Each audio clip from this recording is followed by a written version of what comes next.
Bom, boa noite. Hoje nossa convidada é a nossa professora Violeta Kubrusli. Ela é uma das fundadoras do nosso curso da pós, Habitação e Cidade. Tem uma experiência vasta aqui quando participou dos programas da Prefeitura, em especial na Secretaria de Habitação, no programa Mananciais. Colaborou na criação das leis da Guarapiranga e da Bilas, com leis específicas. O universo de trabalho não se desprende só para essas áreas de manancial, vale para toda a cidade de São Paulo, conselhos municipais de habitação, conselhos gestores, avaliações de geomorfologia. Tem um currículo vasto e sempre que vem a nossa curadora traz bons convidados para a gente tratar de temas diversos e disciplinas diversas. E a gente fez uma encomenda para a Viô para contar um pouquinho de um trabalho que ela participou, de uma área que foi urbanizada e que teve um trabalho especial para trabalhar a economia, né, dentro da comunidade, que é o Iporanga. Ela vai passar mais para frente. E tinha um trabalho muito interessante com mulheres. A gente tinha feito um pedido e aí eu vou deixar o restante da história para a Viô contar, que vem dentro do contexto da aula. Então, bem-vinda, Viô, mais uma vez. A gente agradece aqui em nome da Escola da Cidade, da Pós. Queridos Li, querida Maria Tereza e todos os alunos aí presentes, muito honrada mais uma vez por estar aqui com vocês, embora agora fiquei bastante preocupada com o querido Rubem e a Mônica, espero que dê tudo certo lá com eles. E então a gente está aqui hoje reunido para ter uma conversa, conforme disse Maria Tereza, para a gente relatar, eu vou tentar relatar aqui para vocês, uma experiência que a gente teve numa das nossas áreas urbanizadas, né, que é o Jardim Iporanga, numa perspectiva de criação de renda, de geração de renda para as mulheres dessa área. Então, por isso que até o produto, do que nós vamos falar aqui um pouco, ele se chama até das Mulheres do Iporanga, né? Então, é uma conversa, assim, foi até... Eu agradeço muito a essa oportunidade que vocês me trouxeram aqui nessa edição do curso, de poder, inclusive, reviver essa experiência. Ela é uma experiência que ela tem um percurso. E aí nós vamos, ao longo dessa nossa conversa aqui, vamos até depois, tem um momento aí que a gente vai poder refletir todo mundo junto, mas eu achei muito interessante até nesse período aqui, que realmente foi resgatar um pouco, porque a gente está falando de uma experiência que tem 15 anos, né? A gente iniciou essa experiência faz 15 anos, e então tem aí um período de grande realização e depois outros que a gente agora já tem que estar pensando em novas formas ou buscar mais informações sobre o próprio desenvolver dessa prática. Então, a gente vai estar falando aqui sobre essa experiência do que intuitivamente... eu estava falando sobre economia criativa e economia solidária. São conceitos que depois nós vamos tentar. Mas quando, na intuição da primeira aproximação dessa ideia que eu tive numa sequência de um ano sabático fora aqui do Brasil, então eu, diante daquela possibilidade, comecei a pensar em como que essas mulheres poderiam se ocupar e que pudessem ter uma geração de renda naquela área, naquela precarização ainda, como é que elas poderiam se ocupar de uma forma sustentável. Então, isso tem um histórico e nós vamos tentar aqui contar isso para vocês, tá? Por favor, me interrompam a qualquer momento que vocês quiserem. Quero também pedir desculpas por não estar presencialmente com vocês, porque eu estou num tratamento aqui de uma alergia forte, então eu não estou podendo sair, é por isso que estou aqui, senão estaria aí com muito prazer com vocês, pessoalmente, presencialmente. Então, vamos adiante. Então, aqui a gente eu denominei assim, essa conversa uma experiência de economia criativa e solidária no Jardim Iporanga, que é uma das nossas áreas dentro do programa, inicialmente programa Guarapiranga, que depois ele se tornou o programa Mananciais. Eu soube que o Marcos Boldarini já esteve com vocês, se não me engano, se não estiver enganada. Ele deve ter falado aí também das condições desse programa, um programa absolutamente pioneiro e vanguardista, que foi instalado nos anos 90, e que na Prefeitura de São Paulo, com uma interinstitucionalidade que era completamente inovadora naqueles tempos. Então, a setorialidade ela foi quebrada com o programa Guarapiranga, nos termos mesmos da institucionalidade do governo do Estado, do governo federal e dos governos municipais que formam essas bacias hidrográficas. Então, foi bastante pioneiro esse programa, ele é um programa Boa Prática Internacional premiada, e dentro desse programa muitas outras vertentes de trabalho surgiram. E do ponto de vista da atuação do profissional arquiteto e urbanista, como é o nosso caso, no curso de pós são vários, vocês são de várias profissões, mas, enfim, às vezes são mais arquitetos, outras vezes são, mas é um curso multidisciplinar. Esse tipo de arranjo institucional, ele realmente marca a nossa formação humanista e multidisciplinar, porque aqui a gente tem um trabalho o tempo inteiro ligado com o trabalho social na área, das assistentes sociais, dos trabalhadores sociais. Então, e com principalmente as lideranças locais. Então, se trata aqui da gente fazer relembrar essa prática. Quero ver se estou descendo.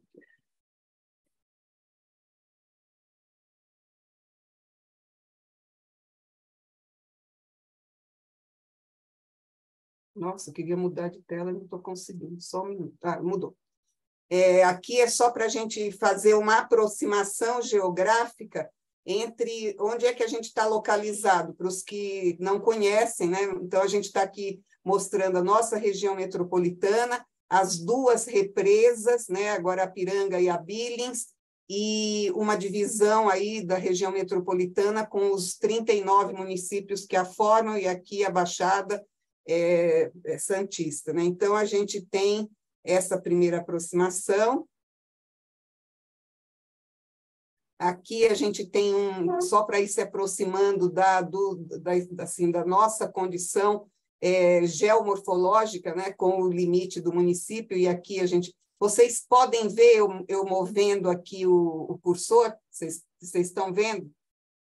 Sim, dá para ver sim. Então, ok. Então, perfeito. Aqui a gente tem a Guarapiranga, aqui a gente tem a Billings, aí aqui a gente tem já uma aproximação da localização do Jardim Iporanga, fica à margem direita da Guarapiranga, porque aqui a gente tem os dois mananciais, Guarapiranga e Billings.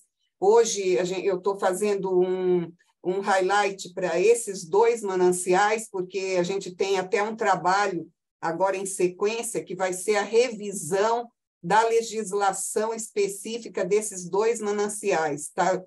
As áreas urbanas nossas, elas não podem ter nenhum tipo de legislação pétrea, né? A gente tem que estar sempre atento às modificações do território e tentar, o máximo possível, na regularização, verificar o atendimento às boas práticas, ao plano urbanístico necessário para que você chegue a uma regularização. No caso, por exemplo, muito bem sucedido do Cantinho do Céu, que o Marcos Boldarini deve ter mostrado, aquele parque linear é realmente paradigmático. A gente está falando aí de uma remoção de moradias na área de proteção permanente, né, na primeira categoria, antigamente, da primeira lei, de mananciais metropolitanos, e essas boas práticas elas têm que ser revistas, elas têm que ser reproduzidas quando são bem-sucedidas, elas têm que ser avaliadas constantemente. Então, a gente está trabalhando depois nessa condição. Então, aqui é para vocês terem uma aproximação, e aqui eu coloquei um destaque para o logo, que a gente tem a marca dessas bolsas, que a gente vai falar sobre elas, que é assim, algo bastante primário. Fui eu que desenhei, eu não sou designer, mas foi assim, dada a necessidade que a gente tinha, foi criada, eu criei essa marca, e ela foi reproduzida em todas as bolsas. Aqui dizia Made in Brasil, porque a gente tinha já uma encomenda internacional, que foi nosso primeiro desafio em escala, e por isso, então, aqui está modestamente essa nossa marca, o logo das nossas bolsas, que foi assim uma coisa gráfica aí que eu fiz meio que de repente, assim, quase que bastante assim, bastante naive, bastante simples, mas é só para já todo mundo ficar pensando aí, já ter em mente do que nós vamos falar. Aqui é onde a gente vai estar falando dessa área aqui, que é o Jardim Iporanga. O Jardim Iporanga, ele está a montante, o Jardim Esmeralda Jusante, e depois a gente tem o Rio das Pedras, que ele vai desaguar na represa Guarapiranga. Só para lembrar que a gente está trabalhando numa questão de montante jusante chegando até a margem da represa, numa perspectiva importante que foi de saneamento dessa área. Então, esse é um exemplo que, se a gente fosse fazer uma maquete, a gente está trabalhando duas áreas até chegar no córrego principal, que levaria até águas já limpas para a represa da Guarapiranga. Então, a gente tem como muito cara essa experiência dessa sequência locacional desse loteamento e de outros, né, dos outros, que é o Esmeralda, e depois a própria margem do Rio das Pedras, que deságua na represa. Então, aqui mais um exemplo, e aqui uma vista, só para todo mundo ter uma ideia daqui do Jardim Iporanga, e a distância que a gente tem até a margem da própria represa aqui. E se vocês forem depois, vocês vão ter disponíveis esses slides, vocês verão do que se trata essa área. Essa área ela é uma área que tem uma urbanização, que ela tem usos bastante diferenciados. Aqui eu estou mostrando até a subprefeitura, depois a gente tem clube de campo, a gente tem um tipo tem até universidade, mas a gente tem várias áreas que elas foram, são assentamentos precários, loteamentos que estão nessa área, que foram objeto do programa inicial, programa Guarapiranga, justamente porque a gente estava falando de saneamento e de uma situação calamitosa que vivia a represa Guarapiranga, que era um bloom de algas, onde a gente ia perder uma represa que, junto com a Billings, é responsável na Zona Sul pelo abastecimento metropolitano de mais de 3 milhões de habitantes, né? Então, só para dar uma sequência assim do que a gente está falando. Aqui, para a gente, esse slide, ele quer mostrar que habitação, quando a gente está falando de trabalho de habitação, eu sei que vocês aqui têm um fomento, nesse momento, de um programa dentro do nosso conselho profissional, que é para a TIS, né, para Assistência Técnica para Habitação de Interesse Social. Para a gente nunca deixar de lembrar que nós não estamos falando somente da unidade habitacional. Quando a gente está falando desse programa de habitação de interesse social, um programa de interesse que é de interesse social para trazer melhorias de moradia e de condição de habitabilidade para muitos moradores, a gente está falando, além da casa, além do edifício, a gente está falando das condições de saneamento, das condições de transporte público, de drenagem, das condições de destinação dos resíduos sólidos, das condições de saúde pública, obviamente de requalificação urbana e ambiental. Se vocês forem dar uma olhada nas leis específicas dessas duas represas, dessas duas áreas de proteção e recuperação de mananciais, como elas se chamam,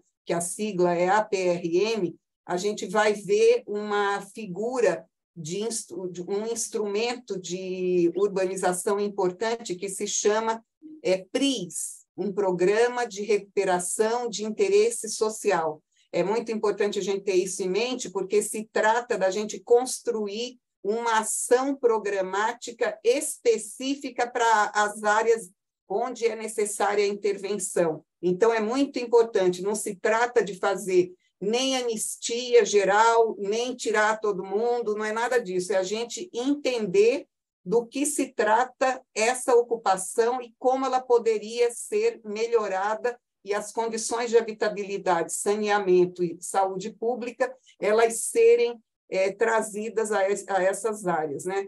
Então, a gente está trabalhando aqui também com as redes sociais e com os espaços públicos e, no caso do que nós vamos mostrar aqui, mais uma ação que é a geração de renda. Aí a gente tem aqui, provavelmente vocês obviamente, já conhecem, a gente tem na Secretaria de Relações Internacionais, a secretária Marta Suplicy, esses dias tem apontado muitas ações nesse sentido da preocupação e da participação efetiva do município de São Paulo em relação ao desenvolvimento, atendimento, divulgação e incorporação dos objetivos do desenvolvimento sustentável para as nossas práticas. Eles são 17, né, como vocês sabem, eles são posteriores aos iniciais objetivos do milênio, e a gente, então, nos objetivos do desenvolvimento sustentável, a gente tem 10 aqui, são 17, cada item desse, quando vocês tiverem, essa apresentação estiver com vocês, esses links levam a cada uma desses objetivos, e a gente aqui, no objetivo 12, que a gente tem assegurar padrões de produção e de consumo sustentáveis, a gente, se vocês puderem fazer uma leitura, e essa é uma leitura aberta, essa é uma leitura que até depois, mais tarde, se o Li, se a Tereza, se o Rubem acharem interessante, vocês também, seria muito, muito oportuno que a gente pudesse fazer uma leitura em relação à área de interesse desse curso, que é Haiti, o Jardim Haiti, e mais as possibilidades com a história de outras intervenções em outros assentamentos, como que a gente pode fazer uma qualificação dessas nossas intervenções em relação ao atendimento dos objetivos de sustentabilidade, dos 17 objetivos.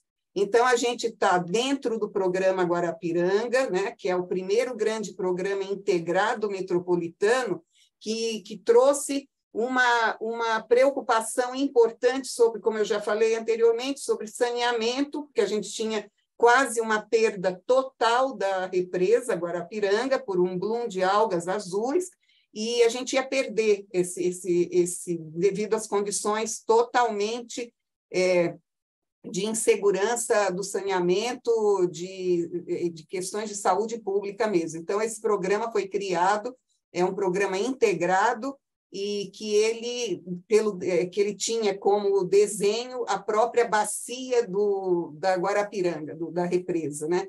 Então, esse programa ele é considerado um programa modelo pelo Banco Mundial, que foi um dos financiadores, mas lembrando que esse financiamento do Banco Mundial ele não era total, tem um grande aporte de financiamentos e orçamento dos municípios, em especial o município de São Paulo.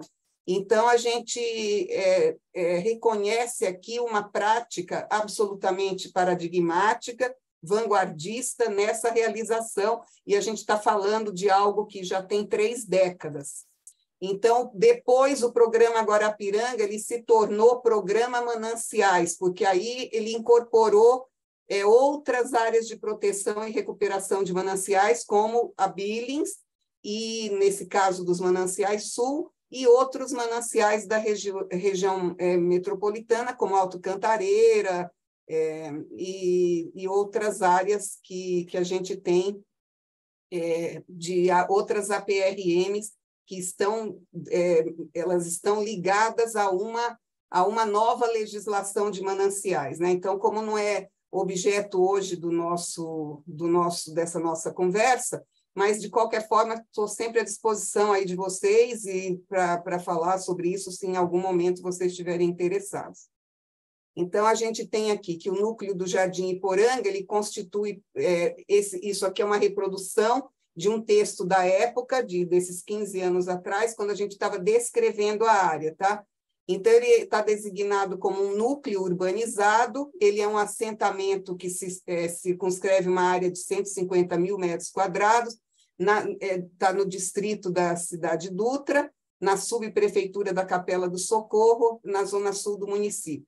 Essa ocupação ela teve início em 72, a gente tem uma ocupação nessas áreas, e em 76 a gente tem a promulgação da primeira lei de mananciais, né, que é a Lei 11.72 de 76, e daí para frente a tentativa de se preservarem essas áreas, mas houve muitas ocupações, né? Então, o Jardim Iporanga é um assentamento que, como eu falei, ele está contíguo ao Esmeralda, que eles ocupam a área de propriedade municipal ao longo do córrego, que é um afluente do Ribeirão das Pedras, né? Então, a porção montante é o Iporanga e a jusante, como eu expliquei para vocês, o Esmeralda.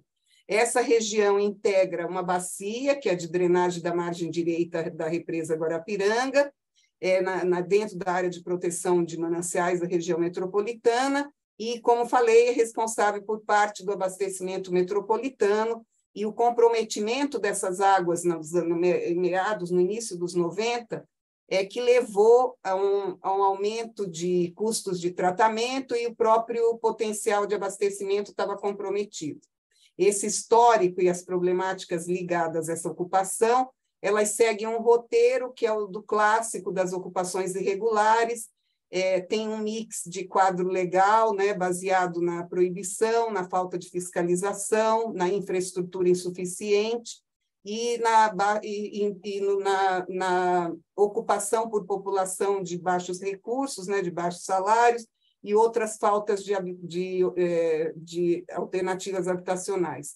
Esse núcleo do Jardim Iporanga, na época, contava no recenseamento feito para o trabalho, com 1.366 imóveis, é uma área completamente urbanizada, que tinha infraestrutura, e essas obras elas foram realizadas entre 2005 e 2007. E, dentre as obras, se destacou a recuperação das nascentes do córrego Iporanga, que está dentro do programa Mananciais, e que é um caso exemplar de proteção e conservação de recursos hídricos com equacionamento da problemática habitacional. A gente vai ver algumas fotos, e eu direi ainda que a gente fez... eu não queria fazer essa conversa de vocês, fazia tempo que não íamos até a área, e eu e Maria Tereza fizemos uma visita na semana passada para a gente ter uma ideia de como é que estava, e a gente vai mostrar algumas fotos e vocês vão fazer aí a avaliação de vocês. Os que conheceram antes e os que não conheceram vão ver uma situação aí de como está, do que a gente está falando no Iporanga. Então, essa é a área, essa ampliação aqui, ali vocês têm a represa. A gente está falando aqui dessa área, que é o Iporanga. Vocês veem que é bastante ocupada, a gente não tem praticamente nenhuma área vazia aqui, a gente tem uma ocupação bastante assim, já densa. Aí a gente vai... Os antes e o depois que eu vou mostrar agora é dessa época da nossa urbanização. Então, eu estou falando de praticamente 2 décadas, certo? Atrás. Então, esse é o Jardim Iporanga que a gente encontrou nas condições que a gente encontrou antes da urbanização. E aí, após a urbanização, a gente conseguiu ganhamos um prêmio da Agência Nacional de Águas por essa recuperação, porque aqui vocês veem, se chama até o Parque das Nascentes, isso tudo estava ocupado de forma totalmente degradada e irregular, e aqui foram recuperadas as nascentes desse córrego do Iporanga, e aqui foi feito esse parque, que era um símbolo dessa melhoria de qualidade ambiental para essa área com as intervenções. Então, quando Maria Tereza falou que vocês estavam esperando uma conversa sobre esse assunto aí no Iporanga, a gente conversou e eu sou muito grata que ela conseguiu fazer essa nossa ida até lá. A gente tomou um bocado de chuva, nós duas, mas, de qualquer forma, foi assim para nós, entre alguma tristeza, pelo que a gente vai ver e viu, mas também por um certo consolo e um alívio dessa área não ter sido ocupada, como vocês vão ver. Essa é a ocupação de hoje. Então, vocês veem uma pujança da própria vegetação que estava plantada naquele tempo, então a gente tem essa vegetação já mais já consolidada, as árvores crescidas, e a gente ficou muito assim emocionada, tanto eu quanto Tereza, por vermos que, entre outras coisas que a gente não gostou de ver, mas a gente teve aqui a satisfação de olhar que o parque ele estava intacto. Ele não está limpo, ele pode ser mais cuidado, poderia ser, mas, de qualquer forma, nos deu um certo alívio de que a gente não tinha uma ocupação nessa área. Então, se vocês verificarem, a gente está mostrando agora como é que a gente, em relação à área anterior, como é que a foto anterior, como é que a gente tem hoje. Ainda bem que nós não temos essa ocupação.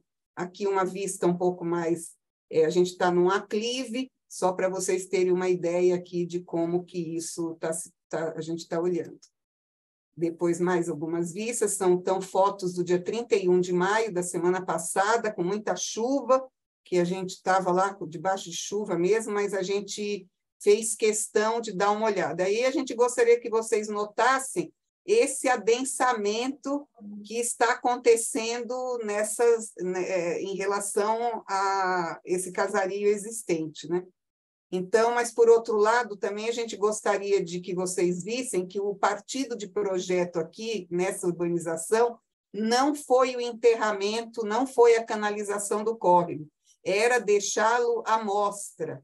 E então aqui a gente tinha, o córrego estava correndo aí, ele estava com as suas águas em movimento, mas há uma certa precarização que nos deixou um pouco preocupadas, né? Então, depois, Fedeli poderia fazer os comentários dela, porque a gente ficou um pouco preocupada, como, por exemplo, com esse cenário aqui. Esse cenário é de uma ocupação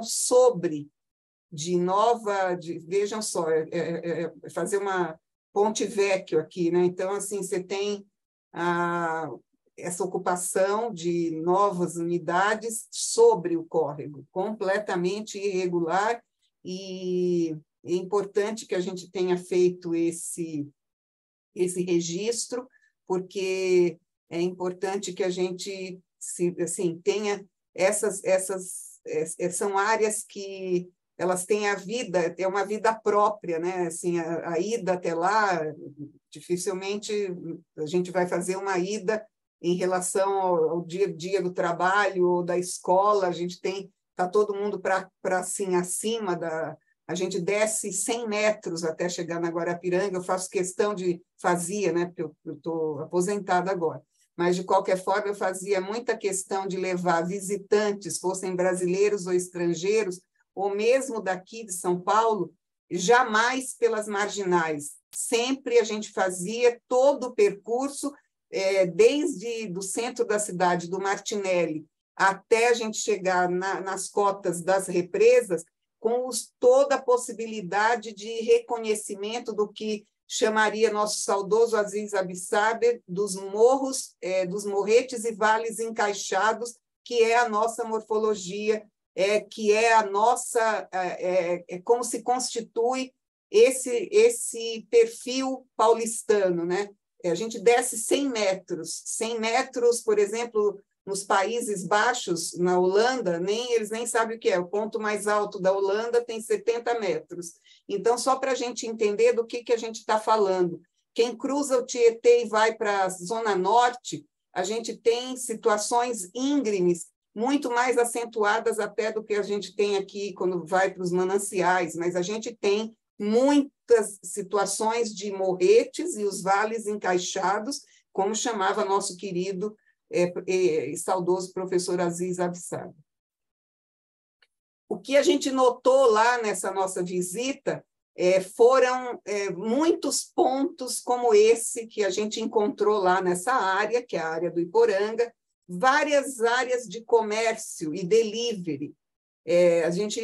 A chuva não deixava que a gente fizesse um registro completo, mas até o que deu, a gente tirou fotografia. Se Tereza tiver mais alguma, ela pode mostrar, ela tirou várias, a gente pode fazer um complemento entre essa reportagem fotográfica que a gente fez com a precariedade que o tempo estava nos dando lá, de muita chuva, mas, de qualquer forma, isso me chamou muito a atenção entre os 15 anos que se passaram com esse tipo de comércio e com esse tipo, vejam que isso aqui está dentro do Iporanga, um tipo já de acabamento e já de um certo nível, não estamos falando de áreas ainda regularizadas, né?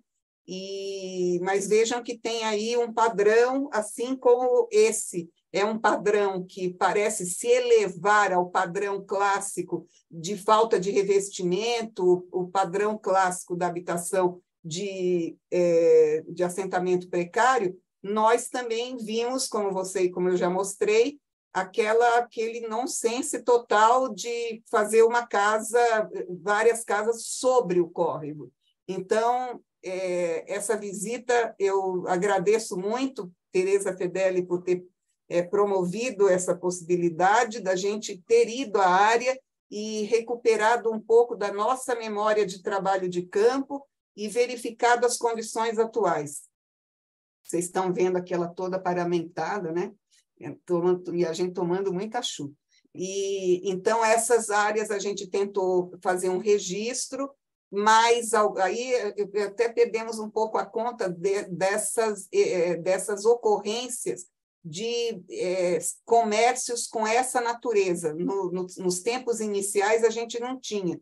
Isso nos traz leituras diversas, as leituras que podem ser uma melhoria de renda na área, não sei, um uso diferenciado, que nova população está aí. A gente poderia esperar o censo do IBGE, que eu tenho bastante restrições, aí não sei como vai ser o resultado desse censo, mas, de qualquer forma, seria até uma tarefa para depois a gente tentar entender que tipo de perfil sociodemográfico a gente tem hoje nessa área do Jardim Poranga, do Esmeralda, dessa região da margem direita da Guarapiranga e outros dos assentamentos. Só para vocês terem uma ideia, o programa Guarapiranga ele começou com a definição e reconhecimento em ambas as margens de 139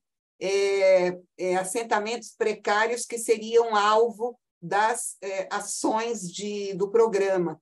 Então, essas áreas elas fazem parte desse reconhecimento desses iniciais 139 assentamentos. Aqui mais um desses tipos de comércio que a gente viu lá, e com, obviamente, uma verticalização, entre aspas, né? Provavelmente aqui você tem os moradores, uma família, mais a outra família e o comércio, né? E sendo que a gente tem uma legislação que não permitiria esse tipo de ocupação nessas condições. Não é, eu nem entraria agora nessa discussão a gente está, inclusive, tentando fazer uma verificação de como seria uma possível, porque na Billings a gente conseguiu, que não se tivesse uma restrição ao gabarito nas novas unidades, né? De unidades de habitação de interesse social. Aqui foi uma das boas surpresas que eu e Tereza tivemos, que essa foi uma via que ela foi aberta, ela foi pavimentada, ela foi estruturada na sua inclinação como uma via pública possível para dar acesso, inclusive, a uma cena que a gente tem na próxima imagem, que é de descida de um dos atende da prefeitura. Isso era totalmente inviável nos primeiros tempos.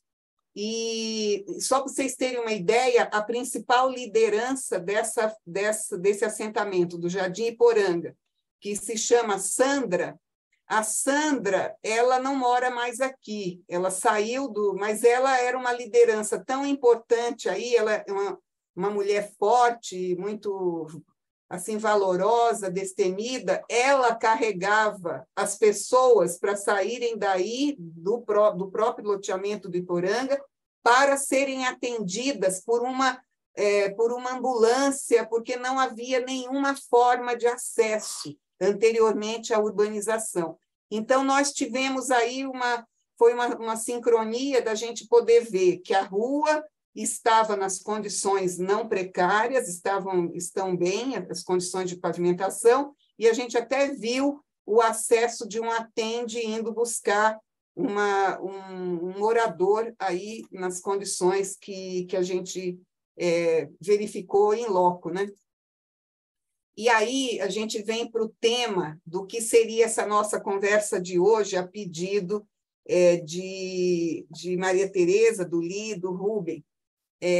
Quando essa história toda das bolsas do Iporanga, né, elas começam com um sabático que eu passei um ano, meu marido é professor titular da FEFELESH, do Departamento de Geografia, e ele tinha um pós-doutoramento que então eu fiz um sabático e fui com ele, nós fomos passar um ano em Barcelona.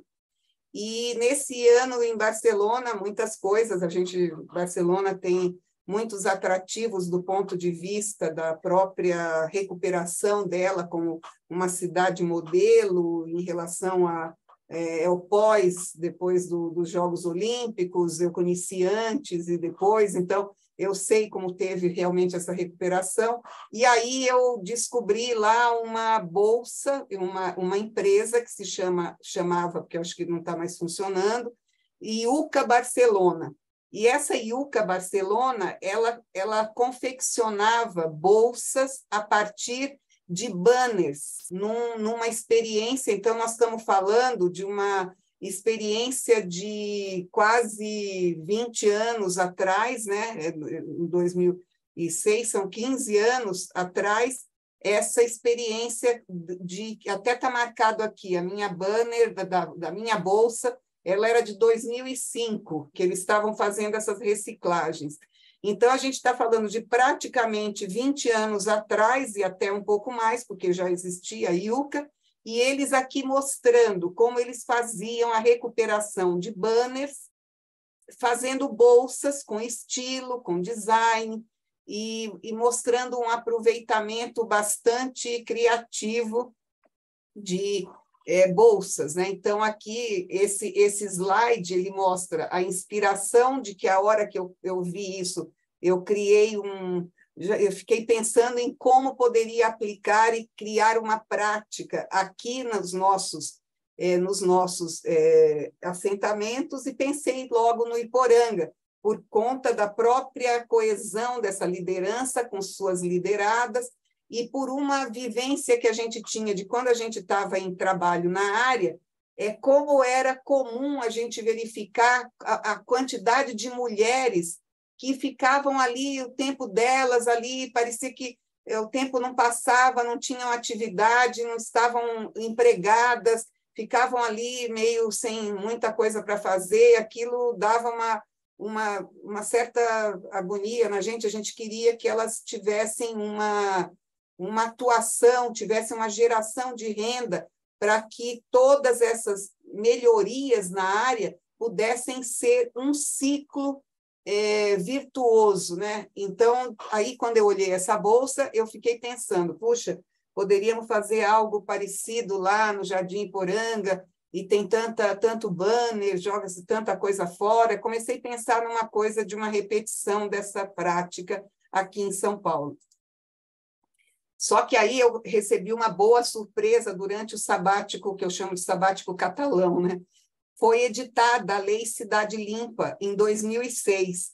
Uma lei fantástica, algo que era necessário, que é importante que a gente batalhe sempre pela manutenção e aprimoramento dessa legislação, nunca a sua revogação, de forma nenhuma. A gente tem que estar bem articulado para que ela só se aprimore, jamais seja revogada, que quem conheceu a São Paulo antes da Lei Cidade Limpa sabe do que a gente está falando. A gente fala de uma cidade que perdeu ainda bem, toda a sua...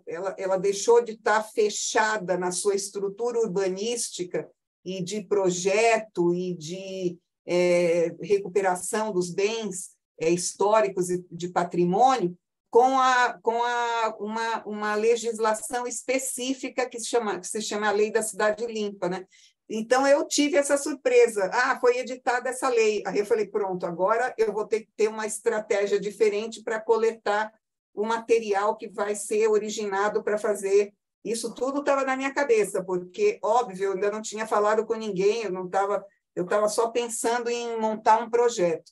Então, essa foi uma surpresa, mas foi uma boa surpresa, que fez com que a gente pensasse numa outra estratégia para coletar ver como se coletaria esse material para reciclagem. Então, aqui tem um site, tem os links, eles estão ativados, quando vocês receberem, vocês vão ler. Eu só vou ter, assim, tirei só uma matéria feita pela comunicação da Secretaria da Habitação, que disse que a ideia de usar material reciclado incorpora outro objetivo da SEAB, né, da Secretaria de Habitação do município de São Paulo, a conscientização da população com relação à preservação do meio ambiente. A utilização do banner descartado como matéria-prima foi consequência de uma viagem que a arquiteta e técnica da SEAB, Violeta Kubrusli, fez a Barcelona, na Espanha. Aí vem eu estava sendo entrevistada e o colega da comunicação, eu respondi que vi a bolsa e achei muito criativa, aquela que eu mostrei para vocês. Comprei uma para mim, a uso diariamente, não só diariamente, como até hoje. Eu uso essa bolsa, obviamente ela não estraga, porque ela é uma bolsa de material de plástico, né? Então a gente tem que usar muito e ela é muito, muito forte, e você fica pensando que a gente, se não fizer nada com esses materiais, aonde estão indo esses materiais, né? A gente tem que pensar na logística reversa, e várias situações que são, hoje, uma importante verificação nossa para o 2030 e o 2050, que são o plano de ação climática, né? Para diminuir as emissões de carbono. E aí eu fiz a sugestão de produção para a equipe social do programa e pusemos em prática no Jardim Iporanga. Quando concebido, o produto também procurou incorporar a qualidade da urbanização do local, cujo parque, aquele que eu mostrei nas fotos para vocês, recuperou nascentes e recebeu um prêmio da ANA, da Agência Nacional de Águas. Todas as bolsas possuem uma etiqueta criada por Violeta, que traduz Iporanga, que quer dizer, em Tupi-Guarani, água linda. Então, a gente...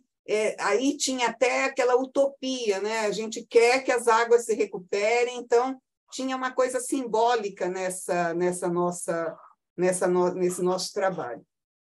Aí as mulheres do Iporanga elas até criaram depois, ainda está lá no WordPress, porque esse site ainda está, mas ele está, claro, está desatualizado, não tem, mas tem algumas informações que vocês, depois tem o site, vocês podem consultar, mas a gente trouxe aqui mais para conhecimento. E, intuitivamente, eu não estava pensando nada disso naquela época, quando eu quis iniciar essa prática, não tinha nenhum lastro teórico que pudesse dar um embasamento no que estávamos fazendo depois com as mulheres do Iporanga. Mas a gente tem, sim, um lastro, que é um lastro teórico que está posto aqui, que a gente tem, que se chama da economia criativa e da economia solidária. O que nós temos ali é praticamente um mix, mas a gente, eu não tinha, não era, foi ao contrário, eu tinha uma ideia de fazer um produto, de criar uma prática, mas com intuição, não tinha nenhum lastro teórico. Esse lastro teórico eu estou trazendo aqui para vocês, porque eu acho que pode ser sequencialmente incorporado, melhor apropriado, vocês podem fazer uma pesquisa um pouco mais aprofundada sobre isso e verificar se há um enquadramento possível em alguma repetição, em alguma reprodução. Então, a gente está trazendo aqui o conceito de economia criativa, que ele é desenvolvido pelo professor John Hawkins num livro, que é um livro que é de 2001, que também tem duas décadas e pouco, 2 décadas e meia, né? A gente está falando de 2001, e ele está traduzido, inclusive, para o português. Aqui tem uns links, aqui tem uma entrevista com o professor John Hawkins, e aí a gente está falando da economia criativa, que é um termo, e aí o Sebrae já usa esse termo, né? Que é um termo criado para nomear os modelos de negócio ou gestão que se originam em atividades, produtos ou serviços desenvolvidos a partir do conhecimento, criatividade ou capital intelectual de indivíduos com vistas ao quê? Geração de trabalho e renda. Então, assim, não tinha nenhum... Na época, eu não estava pensando em nenhum lastro, não tinha nenhum conhecimento. Digo que, publicamente, eu sabia que a gente podia ter um resultado positivo, mas hoje, passado um tempo, eu busquei algumas informações onde se encaixaria aquela nossa prática. Então, e aí é quase um mix, né? Não é nem só economia criativa, mas também a gente está falando aqui de economia solidária.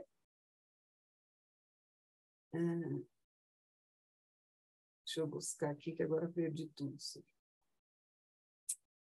Aqui, aí vem a economia solidária, que é um conjunto de atividades econômicas de produção, distribuição, consumo, poupança e crédito, e que são organizadas na forma de autogestão. Vamos ver a diferença do que era a nossa prática. A nossa prática, ela tinha, de alguma forma, a tutela do Estado, né? Porque a prefeitura que colaborou, nós que estávamos lá com o serviço social para poder organizar, a gente foi atrás das doações de materiais, mas o que a gente queria era que isso se desligasse da nossa gestão, da nossa tutela, para que tivesse isso que está colocado aqui na economia solidária, na forma de autogestão. Isso ocorreu por um tempo, mas hoje em dia eu acho que pode ter outras situações lá. Eu vi um comércio, a gente verificou a existência de um comércio, mas não sei, o centro a liderança já não mora lá, não sei quem são as novas lideranças, tem uma nova configuração, mas qual é a ideia, então, aqui? Era que a autogestão desta prática, assim como outras, ela se instalasse naquela área. Então, eu trouxe uma citação do nosso querido, saudoso para sempre, Milton Santos, que eu tive a honra de ter aulas com ele, onde ele denominou esses pequenos circuitos econômicos urbanos, que a gente está falando, o Jardim Poranga e outros, os que surgiam em locais com algum grau, que ele está falando que economia solidária são esses pequenos circuitos econômicos urbanos que surgem em locais com algum grau de desenvolvimento no que ele chamou de capital social.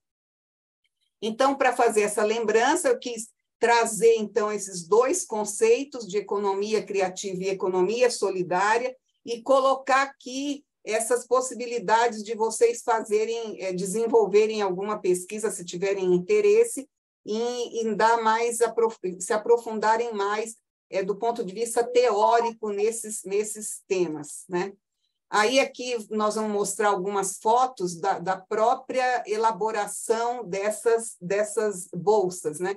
Vocês estão vendo aqui esses locais, elas tinham lá uma associação de moradoras, onde a Sandra era a principal gestora, né, a coordenadora desse centro, e aí as mulheres, com essa nossa ideia de fazer as bolsas, começaram a trabalhar com algum treinamento que foi feito num SESI do Catumbi, começou a se dar corpo com as trabalhadoras sociais, com as nossas colegas, dar corpo a essa formação possível para as nossas amigas lá, que, por exemplo, elas eram costureiras, mas a gente precisava dar uma organização para que esse dom de ser costureira pudesse estar incorporado a uma forma escalar de produção.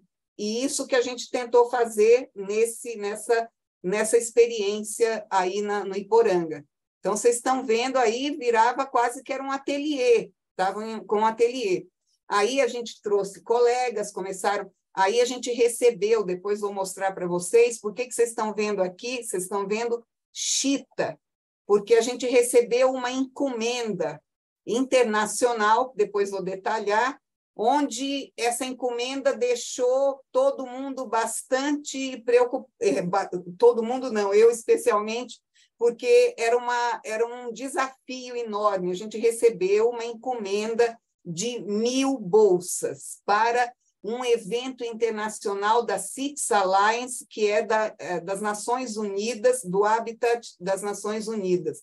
Era para um grande evento, então a gente foi solicitado a produzir 1.000 bolsas. Então, aí deu aquele... Falei, meu Deus, nós temos que pensar como que vamos poder costurar 1.000 bolsas e cortar, papapá, e aí a gente começou a pensar isso. Claro, eu não tinha só essa função, né? Eu precisava fazer outras coisas que eram das minhas atribuições como servidora de carreira e dentro do próprio programa, mas a gente queria dar um reforço e um lastro a essa boa prática que estava se iniciando e que tinha já esse reconhecimento. Aí está aqui todo mundo, aí você tem as banners estão aí, porque depois que então a gente começou a prática, com a Lei Cidade Limpa, banners não havia mais na rua. Eu tive que buscar as banners internas nos organismos públicos. Então, eu fui para o metrô, fui para vários locais onde essas banners eram colocadas e eu fui pedindo que a reciclagem, a gente foi começando a receber essas banners que seriam o insumo para esse trabalho coletivo no Jardim Poranga. Notem que eu, inclusive, não tinha nem onde guardar essas banners. Foi muito hilário, porque no meu próprio local de trabalho eu ia acumulando as banners até que a gente tivesse... Eu ia recebendo do metrô, de outros locais e públicos, que eu ia fazendo pedidos, e a gente foi acumulando um insumo mínimo para dar força e início à prática. Aí a gente conseguiu a doação de 4 máquinas industriais de costura, também foi um pedido, a gente foi conseguindo essa doação, de forma que essas banners elas pudessem ter uma produção um pouco mais ordenada. Mas já era uma grande alegria vê-las trabalhando, em série, juntas, coesas, isso já era um prêmio enorme e já valia a pena tudo isso. Então, aqui vocês veem as que cortavam, as que costuravam, aí as costureiras das redondezas foram contratadas entre elas para fazer o trabalho conjunto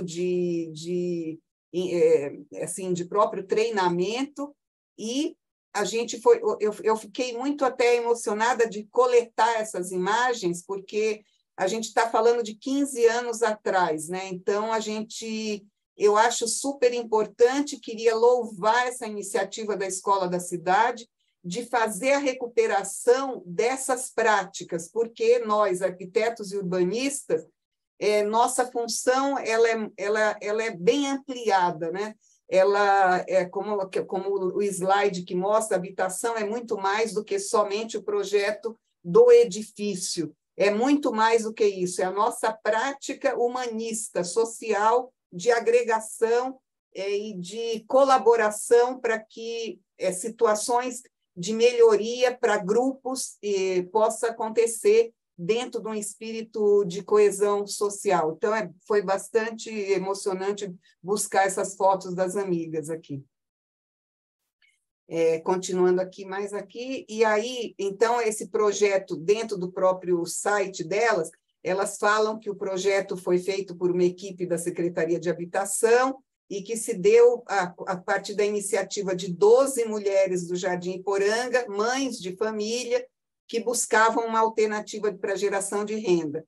Então, com apoio das técnicas sociais, elas fizeram um curso profissionalizante de costura industrial no SESI Catumbi e iniciaram a confecção de sacolas recicláveis numa linha de semi-industrial de produção, né? E os materiais recicláveis são banners publicitários descartados, forro de chita, tecidos de baixo custo, e aliaram criatividade à preservação ambiental, conquistaram admiradores não só na comunidade, como em toda a redondeza, comercializaram essas sacolas para incrementar a sua renda familiar. Era muito importante a gente ver como elas estavam orgulhosas de que elas estavam inscritas no INSS. Elas mostravam que elas estavam pagando, que elas poderiam se aposentar, mesmo que fosse com o mínimo. Era algo que deixava a gente bastante assim com vontade de que essa prática ela seguisse e se fortalecesse, porque tinha esse caráter de uma certa recompensa social e pessoal, né? A comercialização dessas sacolas foi, além de incrementar uma renda, proporcionou melhoria na qualidade de vida delas, e o projeto Sacolas Recicláveis representou um desenvolvimento importante no Jardim Iporanga, e com a necessidade do aumento de produção, mais mulheres se juntaram, e como isso está datado, esse texto é datado, elas dizem que são mais de 30 mulheres trabalhando no projeto. Aqui tem um detalhe do nosso Made in Brasil, porque como a gente foi mandar isso para fora, tinha que dizer que era feito aqui, né? E Iporanga, como se falou em Tupi-Guarani, é água linda, sempre deixando a menção de que no cerne dessa prática estava e está e deverá estar sempre a nossa preocupação com a qualidade das águas dos nossos mananciais de abastecimento. Aí veio o primeiro desafio, né, que era a encomenda de 1.000 bolsas pela Cities Alliance para um evento internacional das Nações Unidas e UN Habitat. Outra encomenda relevante foram 500 bolsas em 2010 para o segundo Simpósio Internacional Caminhos Atuais da Cartografia na Geografia, pela USP, na FEFELESH, no Departamento de Geografia. E eu dei 2 exemplos aqui, porque essa encomenda de 1.000 bolsas, ela criou uma necessidade de estudo e planejamento que a gente precisou trabalhar com rapidez para não perder e, ao mesmo tempo, entender se havia possibilidade desse atendimento, né? E aí, adiante, quando eu chamo adiante, porque aí vieram muitas mais encomendas, como elas mesmas relatavam, da própria Redondeza, elas eram bastante estigmatizadas antes, esse loteamento, ele era muito estigmatizado antes da sua urbanização, porque ele estava incrustado, uma área pública invadida, em volta com um padrão que é de outro nível, né? Casas maiores, de outro nível de renda dos moradores. Então, esse estigma ele mudou para uma intersecção e uma assim houve uma integração entre essas vizinhanças até para buscar as bolsas e visitar o Parque das Nascentes. Isso era um grande prêmio para a gente que estava fazendo esse trabalho das urbanizações. Aqui eu trago para vocês conhecerem o Christian Ullmann, que é um designer, ele é de origem argentina, ele é professor do IED, do Instituto de Design aqui, e professor de outras práticas. Ele trabalhou na Amazônia e ele foi indicado para nós por um colega meu de turma, que também é designer, que é o Fernando Mascaro, irmão do grande fotógrafo Cristiano Mascaro. E como o Fernando estava muito ocupado, não estava no Brasil, ele me indicou o Christian Ullmann. E aí o Christian, a gente contratou para ele fazer uma assessoria de melhor desenho e prática do corte para aproveitamento das banners. Aí o Christian, que é um super de um designer, ele foi lá, adorou o trabalho, elas adoraram o Christian, então era aquela prática, assim, estava todo mundo no maior, uma sintonia, era muito legal a gente ver. Ele ensinou como elas podiam fazer o aproveitamento. Então, ele ensinou, vocês querem fazer bolsas, pode ter gente que não queira que tenha nada escrito, então vamos olhar as banners, então vamos recortar onde não tem nada escrito, vamos separar. Aí todo mundo reclamava que queria que elas ficassem mais abertas, porque antes a gente só costurava os retângulos. Aí ele ele teve uma ideia bastante interessante com umas correias que ele colocou e deu amplitude às bolsas. Aqui é do próprio site dele, ele fala sobre essa nossa prática. E ele diz que durante 2010 e 2011, realizamos uma consultoria para o Programa Mananciais da Secretaria Executiva do CMH, e que ele falou, ele deixa aqui isso no próprio site dele como uma lembrança de uma consultoria que está no currículo do próprio Christian. Foi um antes e depois do Christian, porque ele teve uma sensibilidade muito grande no trabalho com elas. Então, também já era um upgrade na nossa forma de trabalho. A gente estava daquilo que era bastante primitivo, de costurar dois retângulos, a gente começou a dar uma característica de desenho, né, de design para essas bolsas. E aí aqui vem a ideia dele, ele começou a colocar, aqui vocês estão vendo esses rolos, são rolos de umas fitas de poliéster e tecido que ele passava em volta desse retângulo para elas fazerem uma costura num sentido e que dava uma amplitude para as bolsas. Então, para nós foi importante para a gente colocar materiais, para os colegas da Faculdade de Filosofia no Departamento de Geografia, importante para colocar os materiais do Congresso. Aí eram muitos pedidos em torno dessa nova prática que o Christian trouxe como ideia de melhoria. Aqui estão assim, uns exemplos das bolsas, né? Elas são com as banners, então aqui é uma carteira que até hoje eu tenho essa carteira, eu gosto muito dela, fico com ela porque é uma lembrança que elas trouxeram para mim, que elas gostavam de fazer coisas, experiências diferentes e traziam para a gente testar. Aqui é um exemplo das 500 bolsas que foram feitas para o Congresso. Aqui é o logo do Congresso de Cartografia de 2010, no Departamento de Geografia, era um congresso internacional, os participantes ficaram absolutamente encantados e queriam saber como era essa prática, onde era, foram até o local para poder conhecer.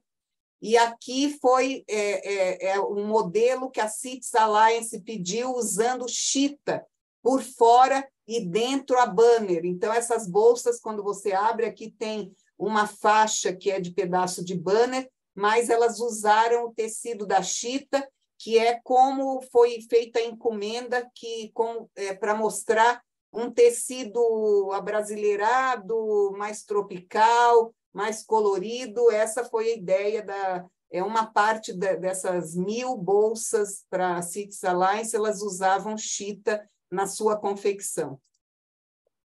E aí, para a gente terminar aqui e começar aí uma conversa, se vocês estiverem interessados, então é para a nossa discussão. Então, eu arrolei alguns pontos, né? Esta experiência de geração de renda solidária com artesanato está inserida nas boas práticas socioambientais do Programa de Preservação e Recuperação dos Mananciais Metropolitanos. Um ponto. 15 anos depois, houve modificações na área urbanizada do Jardim Iporanga, vocês viram que sim, algumas muito negativas, mas, pelo menos, eu e Tereza saímos menos devastadas porque há a preservação do Parque das Nascentes. Isso foi muito importante para nós. As lideranças locais da época do projeto Mulheres do Iporanga já não residem na área. Nota-se outro contexto de ocupação comercial na área, de venda de alimentos e delivery. A transposição dessa experiência ou similar para outras áreas de assentamentos precários, claro que ela é desejável, e devem estar acontecendo muitas outras, e a gente deveria reportar e fazer uma grande divulgação de que são essas práticas, né? Os exemplos de Paraisópolis e Jardim Iporanga são referências como práticas de coesão social. Em Paraisópolis, vocês têm, por exemplo, o restaurante das Três Marias, e tem outras tantas práticas lideradas pelo Gilson e que são conhecidas internacionalmente também, né? E aqui eu faço uma pergunta, né? A tutela do poder público, ela faz diferença para manter essas iniciativas solidárias? E no Jardim Haiti, agregar ações de geração de renda local ao fomento de assessoria técnica em habitação de interesse social é diferencial viável? Então, com esse fecho, eu deixo aqui alguns pontos que a gente tem, vocês podem aqui ler um documento em português sobre economia criativa. Esse segundo ponto aqui é uma bolsa que eu não me separo dela, que eu tenho faz muitos anos, que meu marido trouxe para mim da Alemanha. Essa marca Brie, ela tem 50 anos, e eles trabalham com material reciclado também, e fazem essas bolsas há muito tempo. Isso aqui é com lona de cobertura de caminhão. E eu quis trazer para mostrar que aqui, num outro nicho, a gente está falando de uma bolsa que é uma bolsa fashion, né? Assim, são anos que estão lá. E eu trago aqui mais um link para vocês, se tiverem interesse, buscarem essas informações suplementares, porque é onde a gente ganhou um prêmio da Cities Alliance por nossa prática no programa de urbanização de favelas. Lembrando, mais uma vez, que eu creio que tenho a certeza que quando Tereza pediu para dar conhecimento a vocês desta prática, é porque a gente está falando de que as nossas ações no campo, na área de urbanização de assentamentos precários, ela, obviamente, que ela vai além de você estar... O Marcão falou isso, provavelmente, sobre o Cantinho do Céu. Ela não está... Nós não podemos fazer nada dessas práticas segmentadas.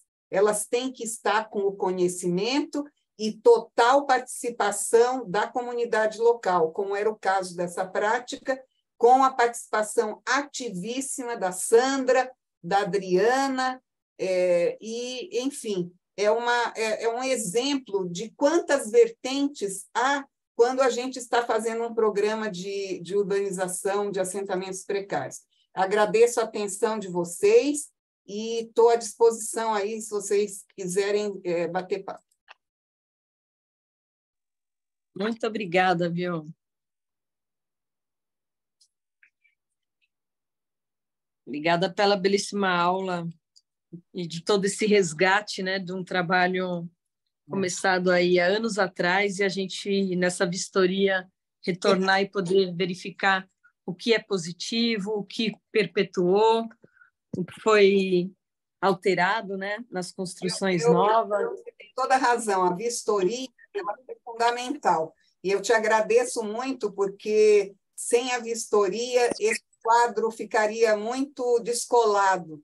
Então, eu te agradeço imensamente essa possibilidade da gente ter ido até lá. E o que eu acho que é importante, vou fazer uma fala aqui de abertura e vou passar para os alunos, né? Vi que tem bastante gente elogiando o trabalho. Eu acho que é importante essa apresentação. Traz muito do que é a parte urbana, a parte ambiental, que a gente ficou feliz de terem não ocupado, né? E a gente viu a evolução da vegetação no entorno, o próprio crescimento das árvores. Muitas casas que quem passa por lá e não conhecia não sabe que estão sobre o córrego e tamponando ele, e teve um relato que os próprios moradores falaram que a água, num dado momento, não retornava mais, começou a retornar, né, viu? Que isso fez com que dessem uma segurada no crescimento total dessas novas construções. E vocês olharam nas fotos, são todas construções de padrão mais elevado, com acabamento, comércio, de 2 a 3 pavimentos, né? E nós temos discutido muito isso, sabe, viu? O que pode permanecer ou não numa comunidade, o que é regularizável urbanisticamente, as questões da segurança edilícia. Quem vê essas casas e não sabe que por debaixo tem um córrego, além das casas correrem o risco de colapsar, teve o risco que foi ocorrido, que foi a drenagem começar a atingir as demais casas, né? Então, tem risco urbano aí também, né? Com certeza. E por outro lado, você traz com muita delicadeza o que foi a construção do trabalho com as mulheres, que a gente deve, sim, no nosso escopo, cuidar, além das questões urbanas e ambientais, as sociais, que você relatou muito bem como foi a organização, o espaço, quando veio uma demanda maior. Essa questão incrível de chamar um designer, né? Vem uma pessoa especializada para ajudar na produção. Então, eu acho que tudo isso tem reflexões muito importantes. O seu slide mostra que dá para fazer reflexão com o Haiti, para a gente verificar todas as pautas que você trouxe. Então, agradeço a sua contribuição e passo para os alunos também, que vi que gostaram aí da economia solidária e criativa. Agradeço, Tereza, querida. Muito obrigada. Vocês me escutam, né? Agora estou vendo.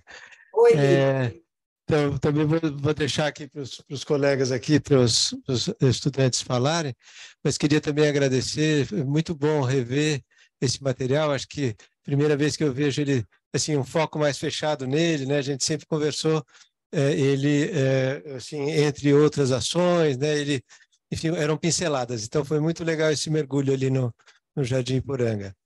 E daí...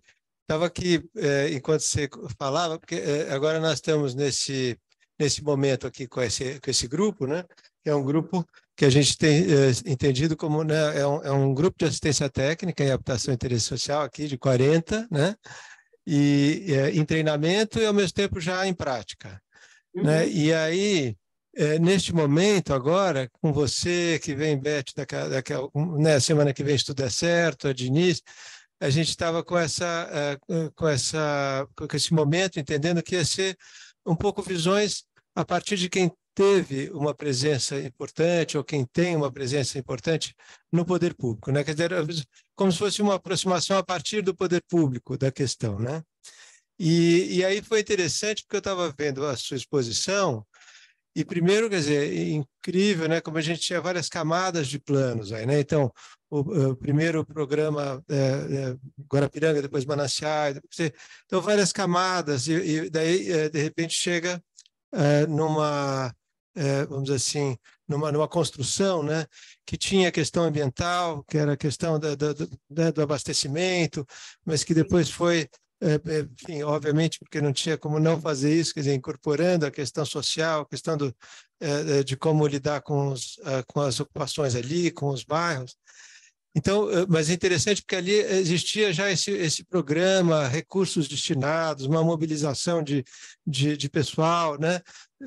Um esforço de articulação para agir no território, né? Então, isso foi uma coisa que, enfim, muito peculiar, vamos dizer assim, né? Que não é em todo lugar da cidade que isso tem acontecido, né?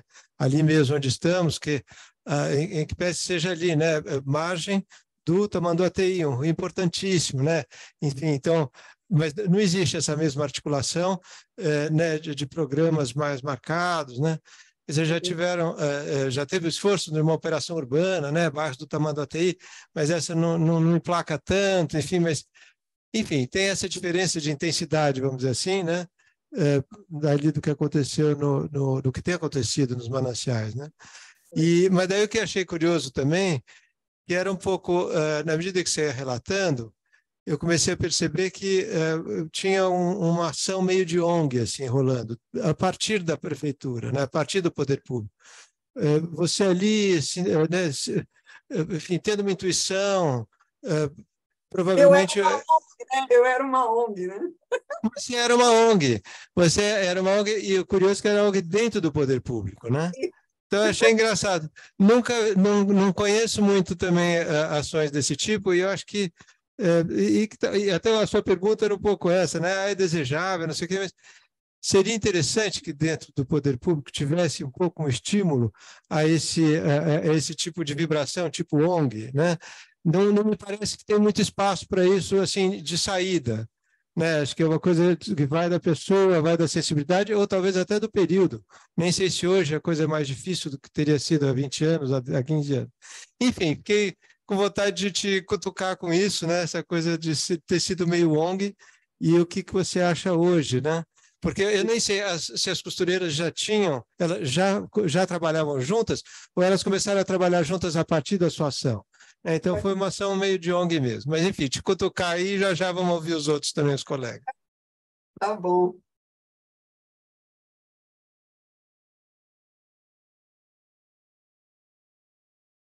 Acho que pode responder, viu?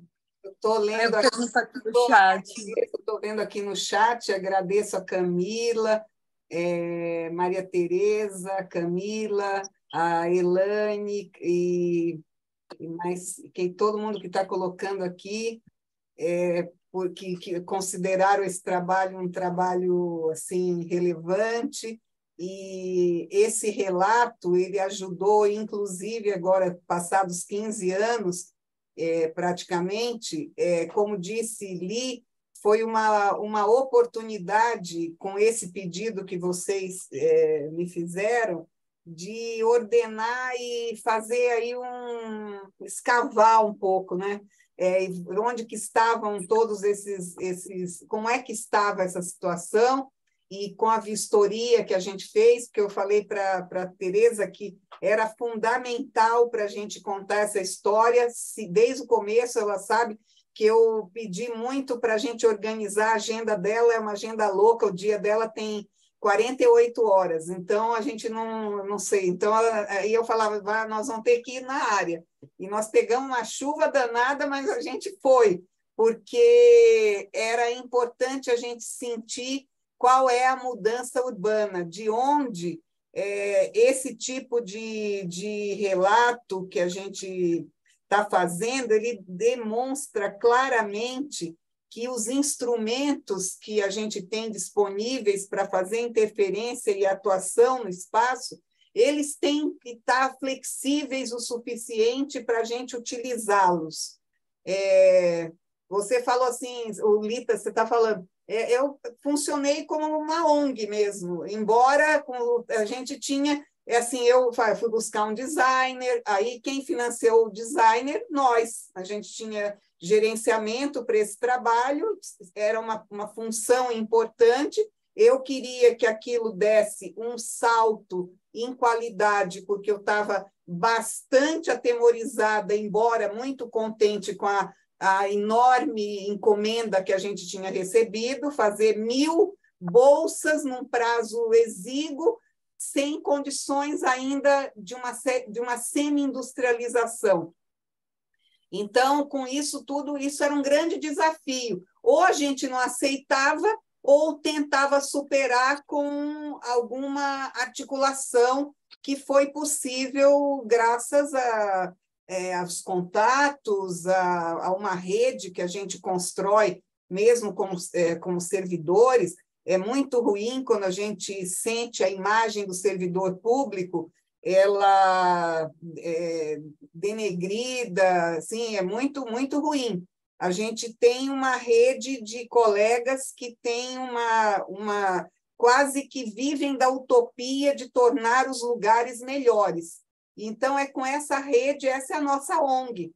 É uma ONG onde os desejos do servidor assim, a palavra é servidor público, a gente está lá para servir a população.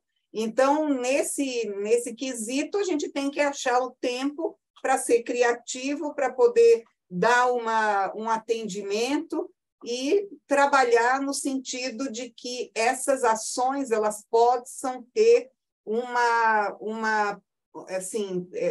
âmbito escalar, elas possam transpor o locus a partir da própria qualidade da prática.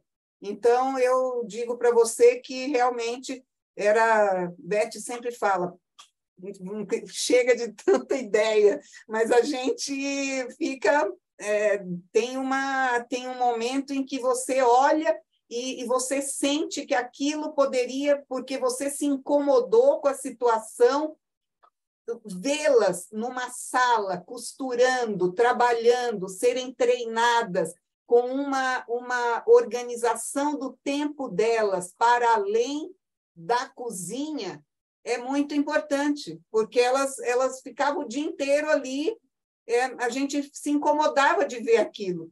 Nós tínhamos um horário, inclusive por condições que não vem o caso aqui a gente discutir, mas a gente tinha um horário de trabalho também na área, a Fedele sabe do que nós estamos falando. Então, durante esse tempo, a gente via uma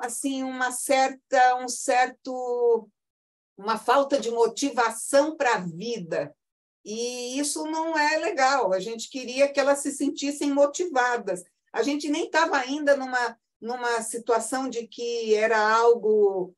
vamos fazer só uma briga pelas mulheres, não, porque elas eram as mulheres que estavam ali, eram nossas amigas que estavam ali, as lideranças. Nasceram ali algumas, elas eram estigmatizadas pela vizinhança, nós queríamos alterar esse quadro.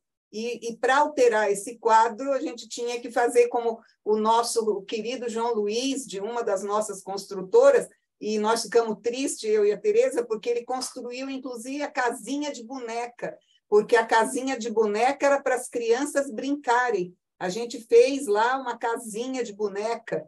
Então, a gente queria transpor para aquele local estigmatizado e que agora ele abrigava um parque que reconhecia as nascentes, que mostrava o rio sem canalizá-lo, mostrava a natureza, valorizava a natureza, e isso que a gente queria que cada vez mais aquela área ela tivesse pudesse mostrar esse orgulho de ser e estar ali com a sua população.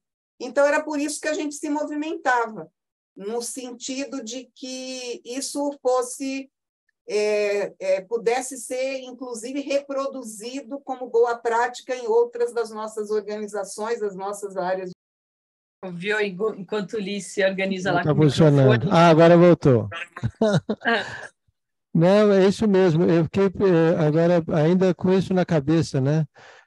Até que ponto que esse tipo de iniciativa, né, por parte do servidor público, tem sido assim, estimulado, que tem tido espaço para isso, né? Ou se foi de fato uma circunstância especial ali que aconteceu e, enfim, uma conquista, vamos dizer assim, né? De um percurso como é o seu e tal. Não sei, estou aqui me perguntando. Eu vejo entre os servidores públicos em pessoas, como você mesmo disse, maravilhosas, com uma dedicação e mas não tenho sentido tanto isso como um espaço muito fértil, vamos dizer assim, para isso, né, na condição atual, vamos dizer assim, da Recuperação estrutura, né? desse espírito, né, público, e que a gente possa ter mais experiências aí. Por isso que eu deixei essa pergunta. Eu não conheço a comunidade aí do Haiti, mas eu acho que começa por reconhecer quem são essas lideranças e até fazer brotar aí ou dar conhecimento de práticas que já existam, mas que estão muito subterrâneas, que ninguém dá valor ou ninguém conhece completamente, para serem valorizadas, reproduzidas e mostradas, né? E com algum tipo de apoio dentro da própria estrutura do fomento, porque assim a gente está fazendo algo que está mais universalista, porque, enfim, cada situação, logicamente, tem suas peculiaridades, mas é interessante se a gente pudesse ter uma renovação dessas boas práticas. Eu me lembro muito bem, uma colega nossa muito querida, professora, inclusive, também aí já foi, não sei se ainda é, mas, enfim, um dia ela olhou para mim e falou assim: nossa, Bio, que linda essa sua bolsa, você trouxe do MoMA? Eu falei: não, eu trouxe do Iporanga. Então, a gente até estigmatiza as coisas, porque se é um belo de um produto, ele tem que ser do MoMA, ou ele pode ser do Iporanga? Ele pode ser do Iporanga, sim. Ele pode ter grife daqui, ele pode ter, como diz o Rafael que gosta, pode ter a verdade de chão do nosso trabalho. Então, eu não trouxe do MoMA, eu não trouxe de Nova York, é daqui mesmo. Tinha gente que a gente andava com as bolsas, perguntava: onde a senhora comprou essa bolsa? Era o máximo, aquilo valia qualquer esforço. Alguém perguntar: eu quero uma bolsa igual à sua, uma sacola igual à sua. Era o máximo isso. Então, a gente queria ter, assim, podia ter uma loja, podia ter não sei o quê. Aí veio aí a Cities Alliance, mandou 1.000 bolsas pelo mundo. A gente saiu com bolsa aí que foi parar para tudo que era lado. E muita gente, até hoje, porque como isso é meio indestrutível, né? A não ser que você rasgue o recorte, ela vai caber teus papéis, ela vai levar tuas coisas, ela pode fazer tuas compras, ela pode estimular com as redes de grandes supermercados. Eu fiquei pensando que um dos grandes usuários e financiadores poderiam ser as grandes redes. Para essas redes, isso não seria absolutamente nada de investimento. E poderia estar uma repetição de uma boa prática, fazendo isso sem uma visão total de lucro. Não é para eu entrar no supermercado, é para eu ser aquilo ser financiado, ter um custo de fundo perdido, mas que dá renda para quem está realizando isso. Então, essas redes, ali tem um açaí dentro do próprio Iporanga, tem um supermercado, essa rede Açaí, né? Ela tem uma loja lá, um galpão lá grande. Poderia ser um estimulador de voltar a fazer isso, mas para isso a gente tem que conhecer o perfil, quem é, a nossa liderança não está mais lá, mas a gente poderia fazer isso na Chácara do Conde, por exemplo, já que a liderança está lá, ou porque lá é muito mais gente do que no Jardim Iporanga. Então, tudo isso são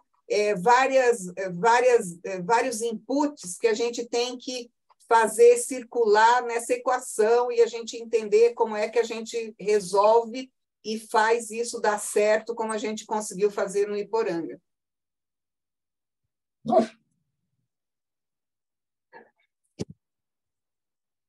Açaí seria ótimo, né, viu? Que é uma estrutura lá. Já está ali grudado, então já poderia voltar e começar a fazer. E lá no Haiti, o que a gente viu é que eles fazem, tem umas mulheres que fazem biscoito, que vendem bastante, que sai de sacos, né, de fardos. E no sábado a gente levou um cara que é da Favela da Paz, do Ângela, e ele foi descobrindo como usar a placa solar, como fazer energia, como trabalhar com a permacultura. É um autodidata, assim, o cara fez até o colegial e foi descobrindo, montou um laboratório na casa dele, começou a fazer a favela inteira para armazenar energia, essas questões que são super criativas, foi se apresentando para o mundo, foi se apresentando em Sesc, aí levou um mini laboratório num carro que ele é móvel, então ele pode ensinar os moradores, e ele conta que ele faz um curso sem apostila, porque quem monta a apostila são os alunos com ele, que ele faz os alunos pensarem como desenvolver, como criar um programa. Isso traz vários ganhos, não só a economia na conta no final do mês, né? Mas para as questões ambientais.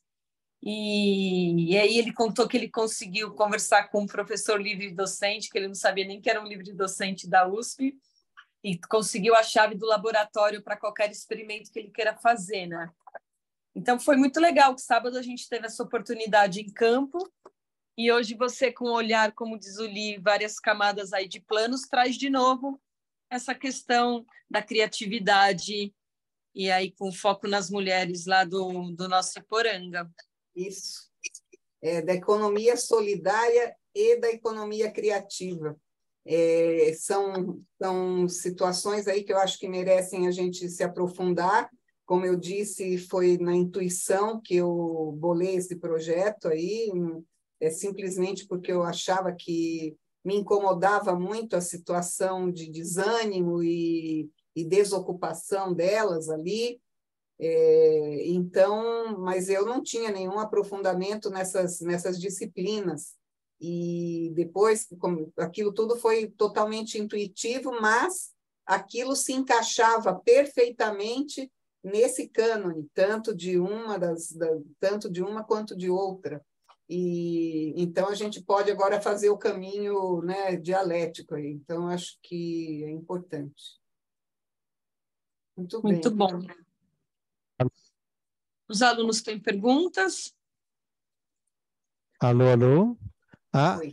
Eu e a Maria Tereza estamos monopolizando aqui, Violeta. Mas que aqui os colegas aí, os alunos, não, assim, já... Estão mais quietinhos. Mas eu fiquei pensando assim, que agora a gente está caminhando para consolidar um plano, né? Para consolidar um plano para a comunidade. Aí fica...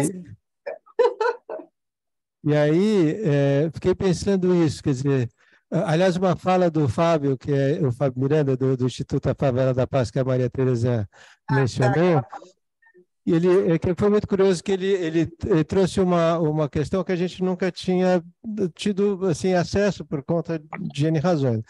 Ele falou, olha que interessante, essa comunidade tem muitos eletricistas. Porque, né, e o objetivo, enfim, não era uma coisa que acho que estava no nosso radar, sei lá eu. Ele falou, não, porque o menino tem aqui, ele falou, não, meu pai é eletricista. Aí o outro rapaz estava lá, não, eu sou eletricista. Não, fulano é eletricista. Então, é uma comunidade que tem muitos eletricistas. É uma coisa trabalham com automação, né? E que também trabalham com informática, automação, etc. E aí, e aí você falando agora isso, né, que a gente observa a expectativa que durante um plano, por exemplo, a gente observa então quais são os talentos presentes ali, né, as vocações, etc., as possibilidades, e aí começar a juntar uns pontos como esse, né? Ah, tem um supermercado aqui, tem não sei o que ali, de repente. Agora, é isso, né? Quer dizer, eu acho que num plano você ter um conjunto de possibilidades, né? Ali que você lista e que você, eventualmente, dá alguns caminhos, né? Ou encontra algum programa, né, público que dê suporte para isso, ou que tenha ou alguma instituição, SESI, Senai, sei lá, eu que possa dar serviço.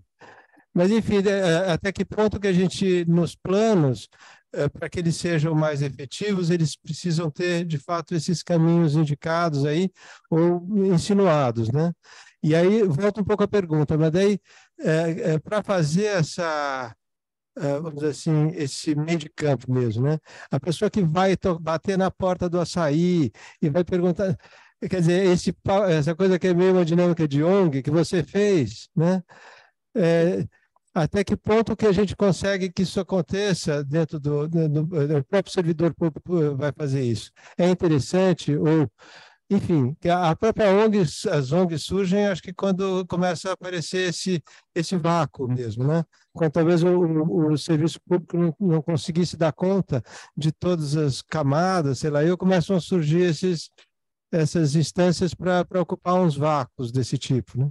Então, eu estou imaginando aqui, então no plano a gente pode chegar lá, identificar algumas possibilidades, alguns caminhos de efetivação dessas possibilidades, mas daí assim fica um pouco na mão das lideranças, fica um pouco na mão de alguma ONG, ou fica na mão dos servidores, né?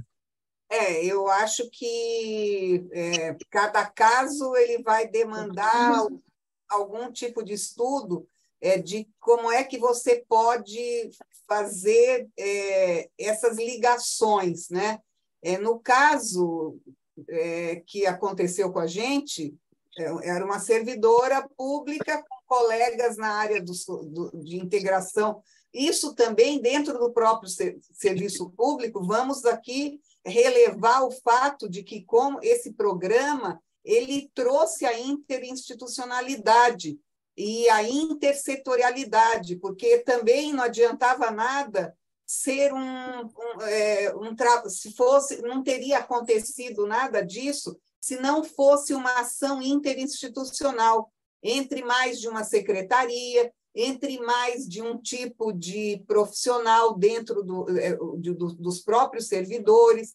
A gente aqui está falando de uma integração importantíssima entre o trabalho do arquiteto, do urbanista, do engenheiro e das assistentes sociais e do trabalhador social.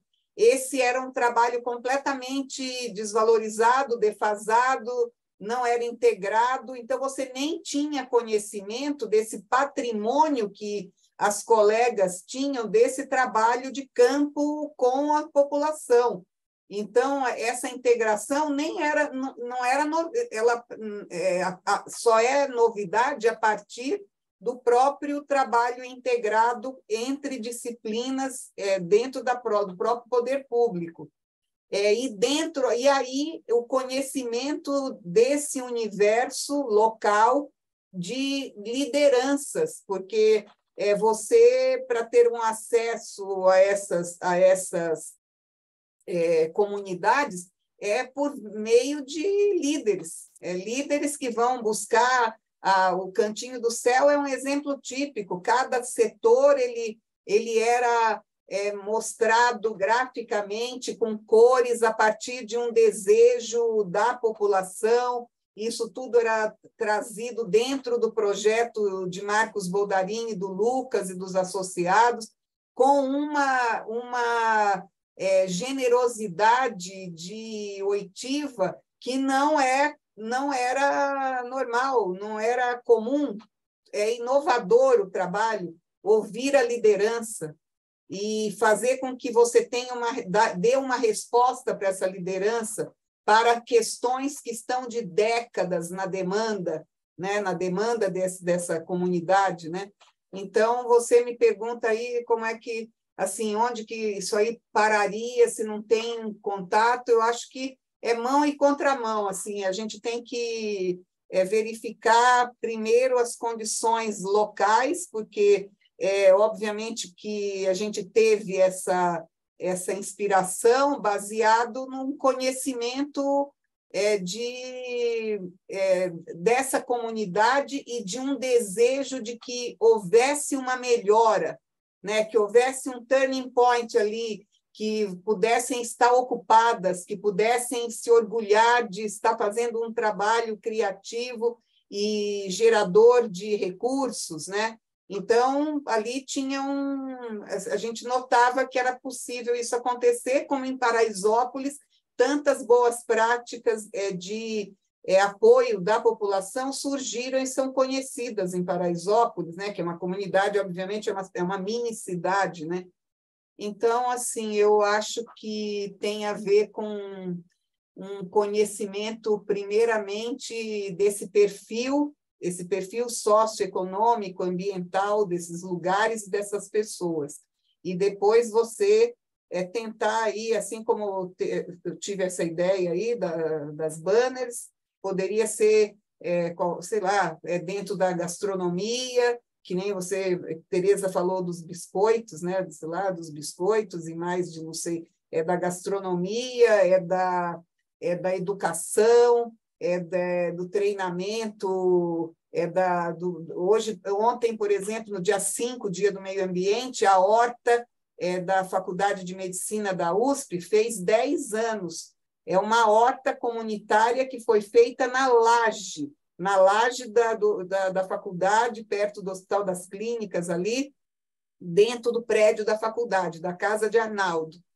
E são 10 anos de uma prática assim, excelente, de um trabalho comunitário de giro entre pessoas que se oferecem voluntariamente para trabalhar, colegas mesmo dentro, a minha irmã trabalha, é farmacêutica bioquímica, trabalha também doa seu trabalho para esse voluntariado de manutenção dessa horta, geram produtos, assim, é uma prática muito bonita essa também, dentro da Casa de Arnaldo, tem 10 anos de manutenção essa prática.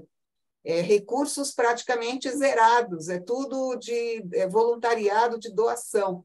Então, eu acho que são muitos exemplos, que às vezes a gente fica com eles pulverizados, perdidos, e daí que eu relevo muito essa ideia de vocês de terem trazido à baila outra vez essa possibilidade de recontar essa história.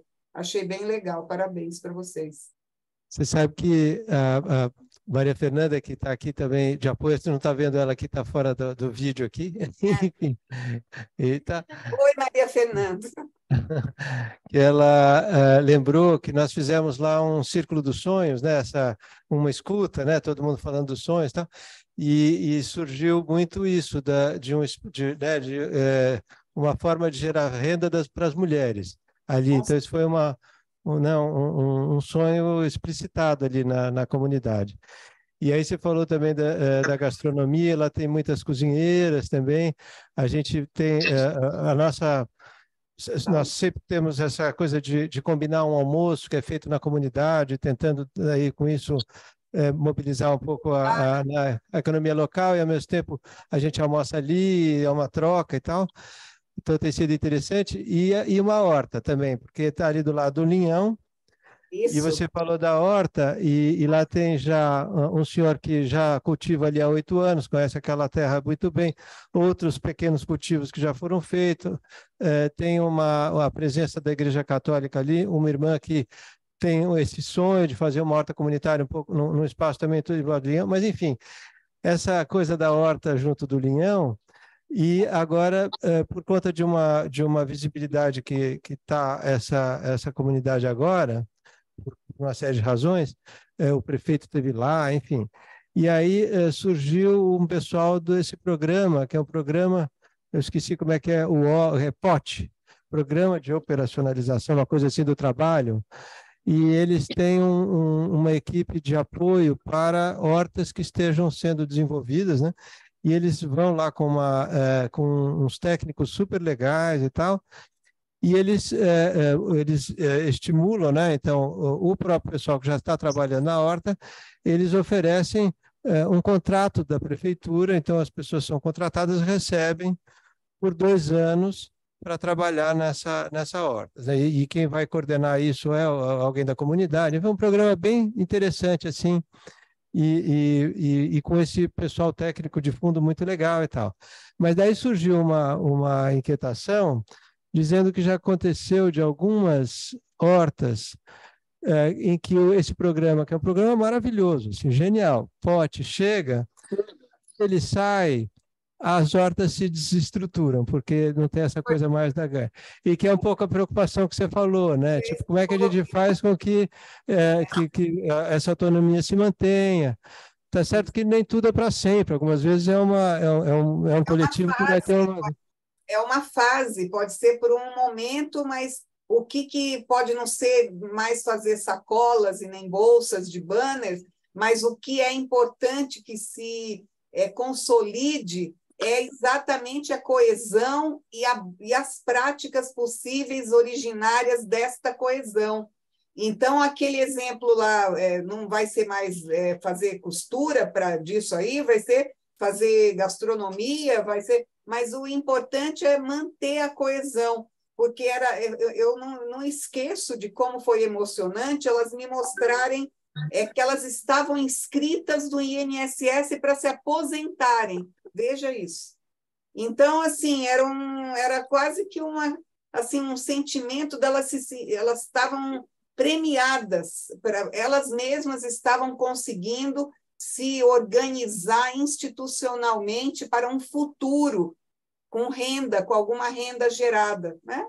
E aí, então, sei lá, foi efêmero, não deu certo para sempre, não sei o quê, mas naquele momento foi uma prática que gerou laços. É incrível que até hoje, quando a gente se encontra, eu e a Sandra, ela tem assim, a gente tem uma ligação muito importante, baseada nessa experiência. E a gente nem se conhecia. Então, acho que isso é, sim, patrimônio. Acho que é daí que você pode ter outras possibilidades a partir dessa coesão, a partir dessa ação social de convivência e de reforço desses laços. Tem uma mãozinha levantada aqui, a Bruna Pádua, eu acho. Não sei. Eu não sei se é uma mãozinha. Não é. Eu pensei que estava. Eu também fui checar. Não. Então, é isso. Acho que todo mundo já tem suas... Espero aí que todo mundo tenha gostado se a gente ainda tivesse bolsas, né? A gente ainda faria uma distribuição aí para o... Mas muito bom, viu? Obrigada mais uma vez por essa linda aula. Foi uma aula muito diferente. Gostei muito dela. Ela é muito delicada, muito sensível, muito técnica. Queria agradecer imensamente a você que vai contribuir bastante para a nossa produção de planos, projetos e trabalhar, sim, essa questão da economia solidária, os espaços para que isso ocorra, né? A gente falou que elas fazem doces, biscoitos, tem que ter um espaço adequado, né? Isso pode entrar. Esse é um exemplo, mas pode ser por outras tantas coisas, né? Pode ser, sei lá, tanta coisa que pode ser feita de forma conjunta. Eu mesma levava um bolinho para cada reunião da lei específica, quando ficava todo mundo bravo, ficava a mesa entre os ambientalistas e os moradores, dava aquele climão assim, que eu sabia que não ia dar. Um dia me ocorreu, eu falei, vou trazer um bolo. Aí, quando ficava todo mundo nervosinho, eu falei, agora nós vamos dar uma parada, e eu aqui comigo, vou repor a serotonina geral aqui, porque senão não vou...